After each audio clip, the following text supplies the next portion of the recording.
विधानसभा निवडणुकीतून निवृत्ती घेणार असं भाजप आमदार बबनराव लोणीकर यांनी मोठी घोषणा केली आहे। पक्षानं संधी दिल्यास शेवटची लोकसभा निवडणूक लढण्याची इच्छा असल्याचं देखील बबनराव लोणीकर यांनी म्हटलंय।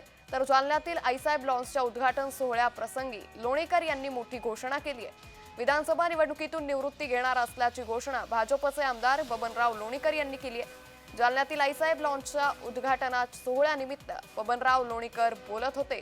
40 वर्ष विधानसभा निवडणूक लढवली असून आता विधानसभा निवडणूक लढण्याची इच्छा नसून पक्षानं जर संधी दिली तर शेवटची लोकसभा निवडणूक लढण्याची इच्छा देखील बबनराव लोणीकर यांनी व्यक्त केली आहे।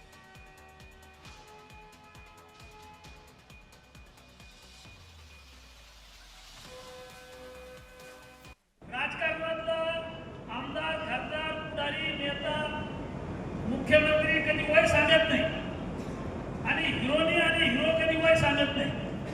पण माझं वय आता 60 वर्ष झालेलं आहे, म्हणजे मी सुद्धा रिटायरमेंटच्या दिशेला आहे। यापुढे विधानसभा लढायची नाही असं मी बोललेलो आहे। मात्र साधू संतांच्या आशीर्वादानं आणि पक्षाच्या